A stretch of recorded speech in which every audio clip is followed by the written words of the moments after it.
regarding the poison apparatus of the snakes. Actually, the poison apparatus of snakes is included within the syllabus of biting mechanism and poison apparatus of snakes in your coded paper, that is CC5 in semester 3. I have earlier given you a lecture on the classification system of reptiles. There we had seen that actually reptiles belongs to phylum Chordata and subphylum Vertebrata and class Reptilia. And within class Reptilia, we found subclass Lepidosauria, and within subclass Lepidosauria, we found the order Squamata.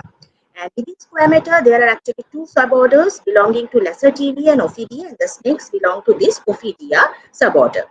Now, the snakes can be again divided into poisonous snakes and non-poisonous snakes.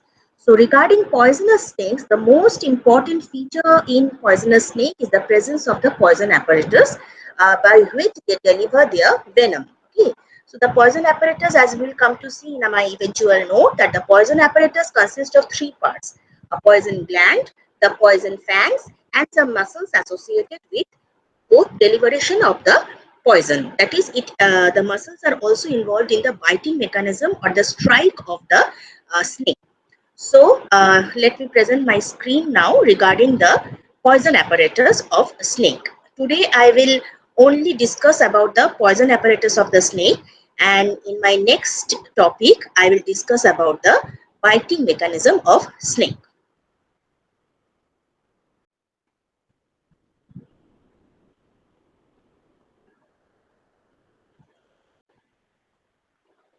Okay. So I think the screen is visible. So let us start with poison apparatus of snakes. Okay. So as I was discussing that the snakes are a very large group of reptiles, and of course it can be divided into poisonous snakes and non-poisonous snakes.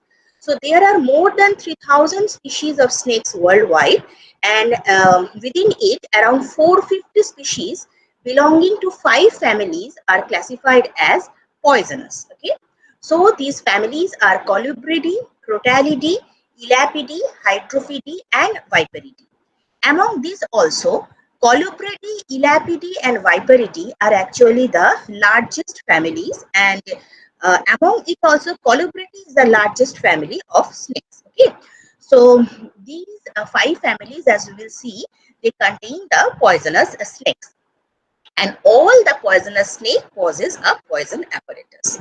Now, what is a poison apparatus? Okay, so actually poison apparatus consists of three parts. Okay, a pair of poison gland, the yellow colored portion here as it is seen in the picture is the poison gland. Okay, and these are the poison fangs. Poison fangs are actually a kind of teeth by which the snake bites their prey and then inject their venoms. So these are the poison fangs, and there are certain associated muscles that I will show in later picture. Here only one muscle is here indicated, that is compressor muscle. Compressor glandule it is called. It compresses the poison gland actually and helps in squeezing out the poison. So this is the diagram of the poison apparatus of snake. Okay, so let's come to the relevant parts. First of all is the poison gland. So in a poisonous snake, the poison glands are situated one on either side of the upper jaw. As you can see in the palate region, between we can say that the mouth and the skull portion, or in the upper part of the buccal cavity, the poison gland is situated. Now, what is actually poison? We first should know what is poison. So poison is actually the modified saliva of the poisonous snakes. Okay. So poison gland must be a kind of modified salivary gland. So probably the poison glands are superior labial glands or the parotid glands, which are modified to store the poison, and thereby they act as the poison glands. Okay. Each poison gland is sac-like, as you can see here that it is a sac-like structure, and it is provided with a narrow duct at its anterior end. And this duct carries the poison to the base of the fangs. And when they bite their prey, they inject this poison within the body of the prey. Okay, so this is clearly exemplified in this diagram that this is the poison gland, and when this compressor muscle squeezes this poison gland, the poison comes out through this duct and it is poured within the base of the fangs. What are fangs? I have already told you these are a kind of modified teeth which is only found in case of poisonous snakes. Okay. So the duct, we are talking about this yellow part, the duct, this passes forward along the side of the upper jaw, loops over itself just in front of the fang and opens either at the base of the fang or at the base of the tunnel on the fang. Now what is the meaning of this? Either at the base of the fang or at the base of the tunnel of the fang. Actually, it refers to the type of fang. As I will discuss further, that the fangs are of two types, closed type and open type. In case of closed type of fang, there is a tunnel through the fang. So in that case, the duct opens at the base of the tunnel. And in case of open fang, there is actually a groove through the fang. In that case, the duct opens at the base of the fang. Hello? The poison gland is held in position by ligaments. Now, this is an extra part, that how is the poison gland located in its own place. So, there are certain ligaments which controls and holds the poison glands within the buccal cavity or palatal region. An anterior ligament attaches the anterior end of the gland to the maxilla. As I have already discussed in my previous lecture also, maxilla is the name of a bone which is present in the upper jaw, or let's say a part of the skull. Okay, so the poison gland is attached to this maxillary bone with the help of one ligament known as anterior ligament, and there is one posterior ligament which which attaches the gland with the quadrate. Quadrate is another bone involved in the jaw movement, or we can say a bone of the extended skull part. And these fan-shaped are also some fan-shaped ligaments are situated between the side wall and the squamoso-quadrate junction. Squamoso-quadrate junction, what is that? Squamosal is another bone of the skull. Quadrate, I have already told you, is a bone of the skull, or the joining bone between the lower jaw and the skull. So, the poison gland is tightly located with the help of these ligaments within its palatal portion, within the palatal portion of the snake's head. So with that, we come to the second part of the poison apparatus, that are the fangs. This is a very important part, and we have to know about the different kind of fangs found in poisonous snakes.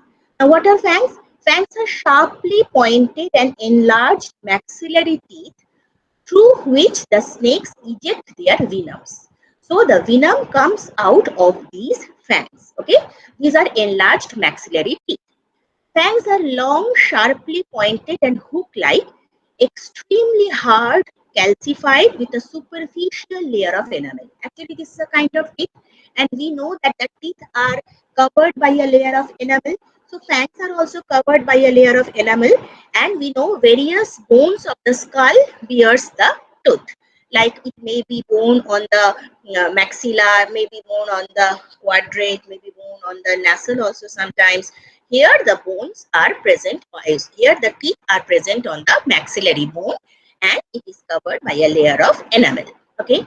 Fangs also regenerate when lost. Means if these fangs fall down, as it happens many times, it gets stuck in the body of the prey, or it gets gradually worn out, then these fangs will of course be regenerated.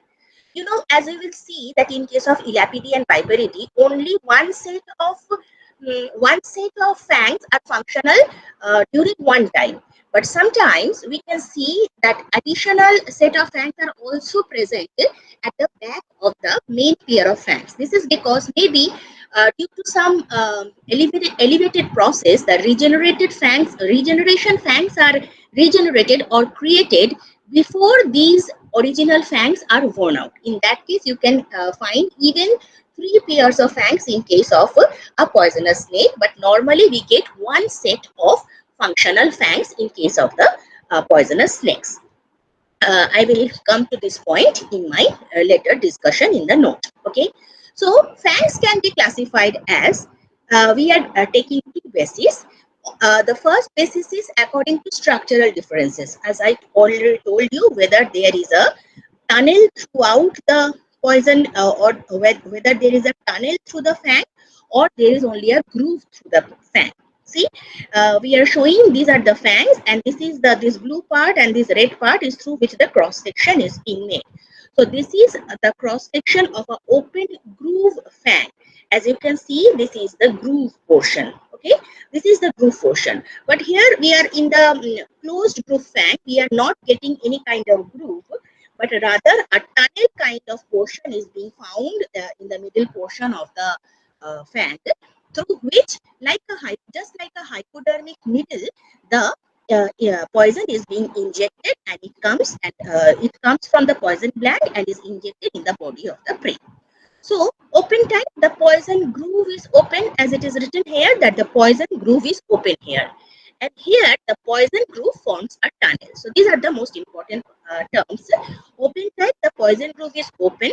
The venom ejected along the groove surface due to high viscosity of the venom. So the venom is highly viscous and it follows the groove surface and comes and goes to the body of the prey. We can see such kind of open fangs in case of cobras, okay, Nazaispi. And closed type, here the poison groove forms a tunnel having two openings, one at the base, that is one will be present at the base, and one opening will be present at the tip. Okay, so this kind of closed type of fang can be seen in case of vipers, that is say Russell's viper or Vipera russell. Now, the second basis of identification of fang is the position of the poison fangs, that it is where it is located, what is the actual position within the skull. Okay, so I will show it with the diagram. It will be easier to identify then. So these I have already told that fangs are modified teeth of the poisonous insects. The teeth of modern snakes, actually, this is also the dentition. We are also studying the dentition pattern of the snakes. So if we are asked in any competitive exams that discuss about the dentition pattern of the snakes, then you can say that the dentition patterns are divided into four types of dentition are seen in case of poisonous snakes. Okay, what are the four types? Proteroglyphus type of fang, solenoglyphus type of fang, opistoglyphus type of fang, and another one is aglyphus type of fang. I will discuss about the terms just now. Okay, so the first kind is proteroglyphus type of fang. Actually, this word glyph means groove, okay, and protero means forward. So, somewhat these kind of fangs are somewhat forwardly placed. Okay, so these are placed, say this is the maxillary bone, these are the modified, this is the maxilla, and these are the modified maxillary teeth. Okay, so you can see that it is located just at the front portion of the maxilla. Okay, let's see the picture of the opistoglyphus. You can see that the fangs are located at the back portion of the mouth. So these kind of fangs are located at the front portion of the mouth, and opistoglyphus are located at the back portion of the mouth. So this is the main difference. So the word protero means in front of the mouth, okay, and about 3 times shorter than the solenoglyphus. Later on, I will deal with the solenoglyphus type of fang. So solenoglyphus are the largest kind of fang that are found in case of poisonous snake. So proteroglyphus size is much lesser as compared to the solenoglyphus fang. The fang is anteriorly placed and present on the maxilla. Fangs show very limited or no significant rotation. That means this kind of fangs cannot be moved very much. The rotational movement is very much limited. Some proteroglyphs have other teeth on the maxilla behind the fang. As you can see that behind the fang, some other teeth are also present. But this is the difference from solenoglyphs. In case of solenoglyphus type of fang, you will only see one pair of functional fang in front of the mouth, and there will be no additional teeth there. However, the fang is always separated here, means in case of proteroglyphus, if other teeth are present behind the fangs, then there will be little gap between the front fangs and the back teeth, and that gap will be known as diastema. Okay. There are usually at least 2 fangs on each maxilla at any one time. One that is in use and one that is a reserve fang. So one fang they will currently use and one fang they will keep as to act as a reserve. Both fangs are draped in a layer of connective tissue and skin called the fang sheath. So both fangs will be covered by a fang sheath. So let me highlight this word. There will be a fang sheath. Some elapids have more than one functional fang on each side. You know, this proteroglyphous fang will be mainly seen in the family Elapidae. This is very important to keep in mind or to learn that which kind of fang are found in which family. So proteroglyphous type of fang are found in Elapidae. Okay. So in some elapids we will see an additional pair of fang behind the functional pair of fangs also. Okay, so as I was coming to the point, some elapids have more than one functional fang. Always there is one pair of functional fang, but in some elapid snakes, there are more than one functional fang on each side of the jaw. Some proteroglyphs have partially movable fangs, including many of the most dangerous species like mambas, taipans, death adders. All these have proteroglyphous type of fang, and they may be slightly movable in case of certain species. Spitting cobra, as you know, Elapidae contains all venomous snakes. Okay, all the venomous snakes are included. This Elapidae entire family is venomous, and most famous venomous snakes, that is cobras, mambas, death adder, coral snakes, kraits, all belong to this dreaded family of snakes. Okay, so mainly we can divide the elapids into true vipers and spitting vipers. Okay, so true cobras and spitting cobras. Okay, so these are cobras, and there are also certain spitting cobras which have modified exit points on their fangs that are smaller and rounder than the other cobras. Okay, so the exit point is very much small and narrow. Now what happens if the exit points become narrow?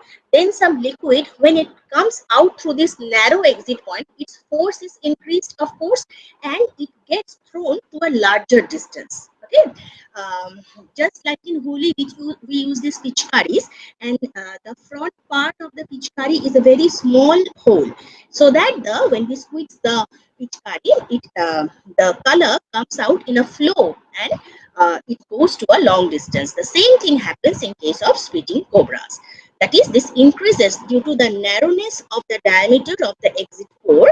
The velocity with which the venom is ejected gets increased. Okay. So elapids strike and hold on to their prey to deliver the maximum amount of venom possible. Now this is very important, because we see the main groups, we are seeing that Elapidae and Viperidae will be the main groups. Viperidae will contain solenoglyphous type of fang, and Elapidae, as we are seeing, contains the proteroglyphous type of fang. Now the main work of this kind of these two kind of fang is somewhat different. You know, the elapids, as we are saying, the proteroglyphous fang holder, their main aim is to deliver maximum amount of venom to the body of the prey per bite. But the main aim of viper is to strike very quickly. The amount of venom ejected per bite is not as much as in case of elapid snakes, but their strike rate is very fast. So, because the solenoglyphous fangs are more movable as compared to the proteroglyphous. So, the basic mechanism of working of the proteroglyphous and solenoglyphous fangs are also different. So, example elapids, all species are venomous like cobra, mamba, coral snake, as I have already mentioned. So, this is the figure of maxillary teeth or fangs in case of proteroglyphous kind of fangs, and this is a figure showing all the skull bones, especially the maxilla and the maxillary fangs. With that, we come to the second kind of fang. Second kind of fang is called opistoglyphous fang. These are rearward grooved fangs. I have already shown in the figure the grooves are the fangs are present at the posterior side of the mouth. So opistoglyphous fangs are grooved rather than hollow, because you know in solenoglyphous fangs we will find that it is hollow, that is it contains a pipe in the middle of the teeth.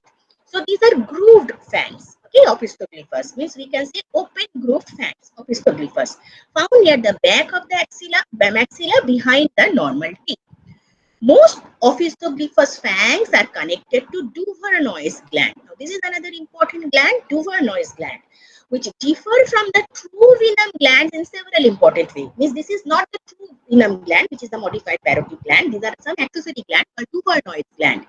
Most notably in that they lack the associated muscles to generate the pressure needed to evacuate the venom, as in Solonoglyphus and Protoglyphus snakes. As we have already seen in Protoglyphus snake, that, or in the general figure that I have already shown you, that this is the main poison gland, and these are the compressor muscles which are associated along with the main venom gland. But in case of Duvernois gland, you are not finding the additional muscles associated with the glands. But in case of Ophistoglyphus snakes, the fangs are associated with this Duvernois gland. Okay. The pressure on the venom glands of biting solenoglyphs and proteroglyphs can exceed 30 psi, the pressure of a car tire, whereas the pressure inside the Duvernois gland of opistoglyphs is generally less than 5 psi. So, again, you can identify that the Ophistoglyphus fang containing snakes, or the Ophistoglyphus snakes, they will be somewhat less poisonous to human beings as compared to the Protoglyphus and Solonoglyphus type of snakes.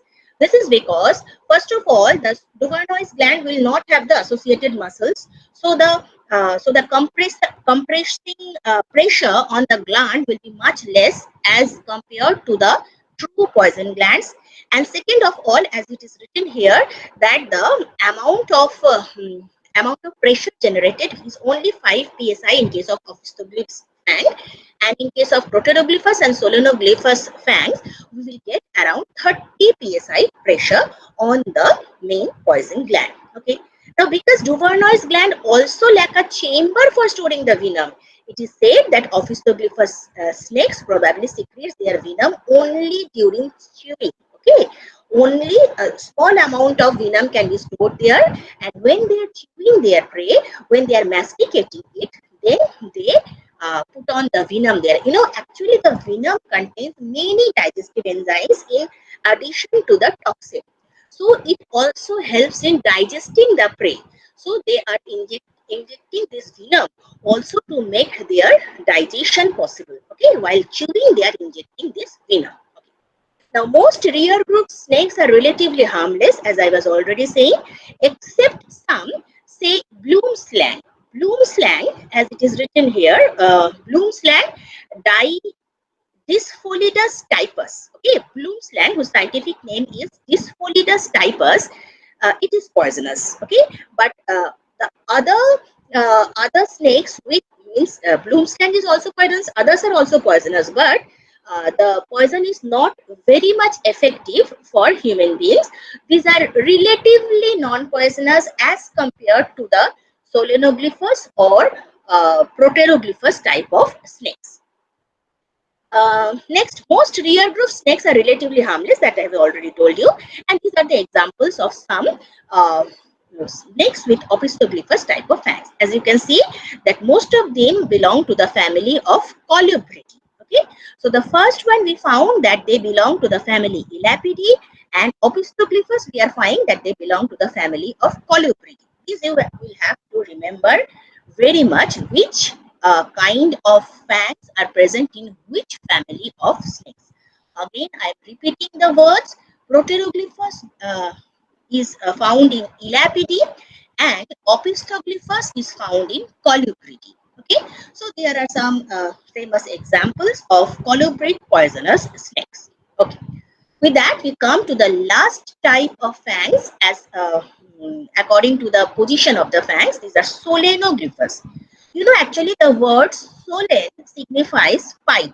Okay, so these are known as pipe grooved because throughout the fang you will get a tunnel like portion through which the venom is injected. Actually this one signifies, this one relates with the hypodermic syringe or a hypodermic needle. Okay, just like a hypodermic needle, when we are putting the pressure, the liquid within the needle is coming out through the tip.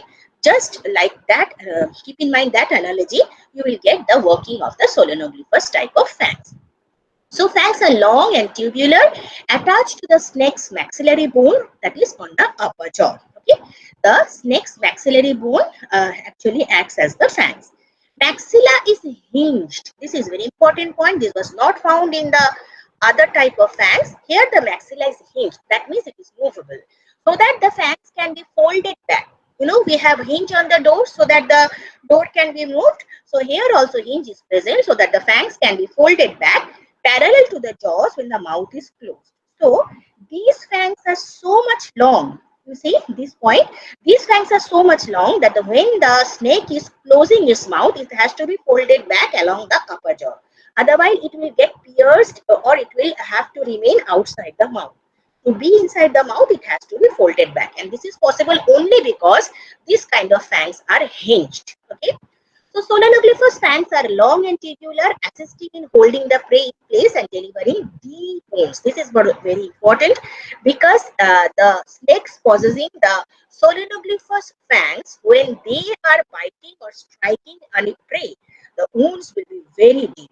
The puncture wounds will be very deep. With that, we can identify between the bite marks of the snakes also.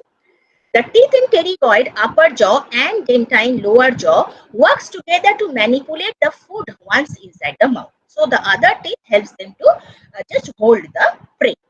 Fangs are strikingly similar to hypodermic needles, as I was already mentioning that it works like a hypodermic needle. Okay, okay. So this kind of solenoglyphous type of fang is unique to viperity.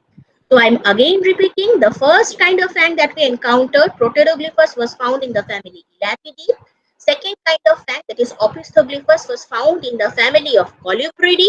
And the third kind, Solenoglyphus type of fang, is found in the family of Viperidae. Okay, so I remember in that way swollen vipers. Okay, swollen vipers means the viper's body is somewhat swollen and it is big with round spots there. So I remember it like of pneumonic, that swollen vipers, that is Viperidae, has got solenoglyphous type of fang. So we know that the Viperidae contains two main group of vipers, true vipers and pit vipers. So the true vipers like Russell vipers or Vipera russelli, and pit vipers or rattlesnakes. You know, this is this maybe you maybe not maybe knowing that pit vipers are actually rattlesnakes. Okay, they belong to the subfamily Crotalini. Crotalidae and Crotalini subfamily. So this includes Crotalus horridus, then Crotalus viridis, etc. These are the name of the pit vipers. Okay.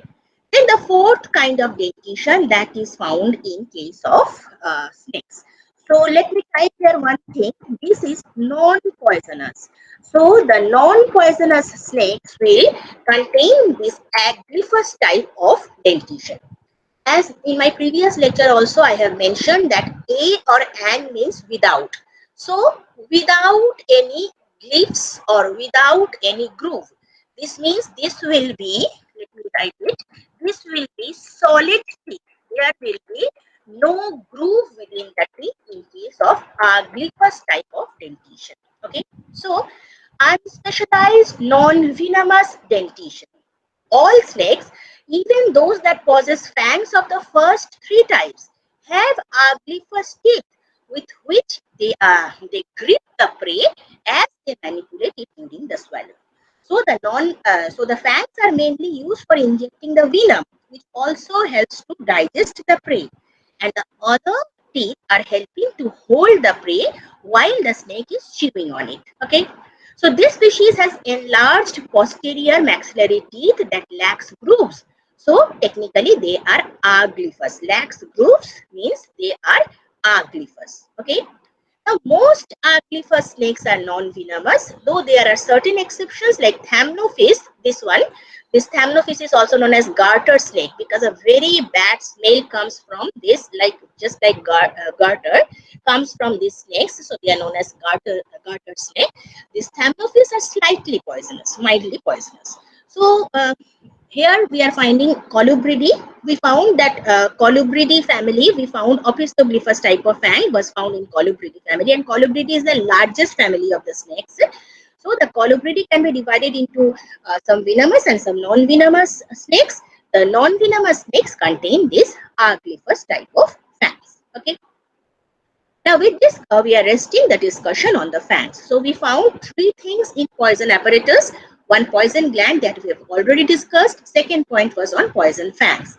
The third point are muscle associated with the poison gland. This can also be termed as muscle associated with biting mechanism. The note I will discuss in my next lecture. So muscle associated with poison gland, there are three kind of muscles that are associated with poison glands. Digastric muscles. Now these muscles are attached to the squamosal of the skull at one side and articular of the lower jaw. This squamosal, articular are the name of the skull bones. Attached to squamosal of the skull at one end and articular of the lower jaw at the other end. And it helps in opening of the jaws. So this is important. Due to contraction of the digastric muscle, the jaws will open and the mouth will open. Sphenoticoid muscles. Why it is named so? Because it is attached anteriorly to the sphenoid bone and posteriorly to the dorsal surface of the pterygoid bone. Okay, it helps in assisting or helps or assist in pulling the pterygoid forward. You know, the pterygoid is associated with maxilla. Maxilla is associated with premaxilla. Here, let us see the figure. This is the pterygoid. Okay, so we are getting, this is ectopterygoid and this is pterygoid. So pterygoid, ectopterygoid, maxilla. So if the pterygoid gets pulled forward, then ectopterygoid gets shifted upward, and if ectopterygoid gets shifted upward, the maxilla will rotate. As the maxilla will rotate, this fang will also come to a front portion. This mechanism we will discuss in the biting mechanism part of this note. Okay. So this is sphenotericoid muscle which assists in pulling the pterygoid forward. And the third muscle is anterior and posterior temporalis muscle, attached to the side of the cranium and the lower jaw, and they help in closing the jaw. So digastric muscle helps in opening the jaw, and this helps in closing the jaw or closing the mouth. So here the note of the poison apparatus gets completed. We have to explain the three parts, that is the poison glands, the poison fangs, and lastly the muscles associated with the poison gland. Okay. So this part only you have to write in your note if it comes in your exam. Now, for your interest, I have given a comparative account of the three main families of snakes, that is vipers, the colubrids, and the elapids. Sorry, I forgot to put on the figure of a elapid snake that you can get from the internet also. So just let me show you the main differences. You know, actually the main differences exist between vipers and colubrids, because the elapids in many features will resemble the colubrids only. You see the vipers. Vipers have a triangular shaped head. As you can see from the figure, this is a triangular shaped head is seen here. Okay, triangular shaped head with a neck differentiated from the body and a short and conic tail. So you can see the triangular kind of head here, and we can see a triangular shaped head. You can see here, and here you can see the head is not much distinguished from the neck region. That is undifferentiated neck region. And since here it is triangular shape, the neck can be easily identified where the head is ending and where the neck is starting. But here you cannot identify between the head and the neck region. Okay, another important point is short and conic tail. You can see that the tail portion is very short and abruptly conical. But here you can see a long slim tail similar in diameter throughout the end. Now regarding elapids, the elapids can be terrestrial and also certain elapids are aquatic. So the terrestrial elapids generally resemble the colubrids. Okay, so they look like the colubrids.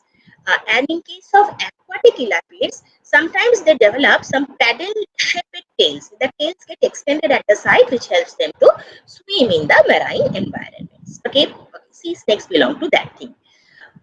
Next, regarding the scales, in case of vipers, you can see a point which is known as keeled scales. That is, they have little keel-like protuberances on the scales.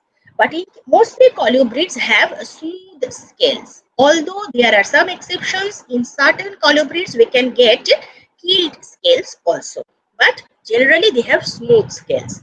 Here also smooth scales are the rule, but certain species like death adders, they have rough scales. Okay, Acanthopus sp, Acanthopus species has got rough scales.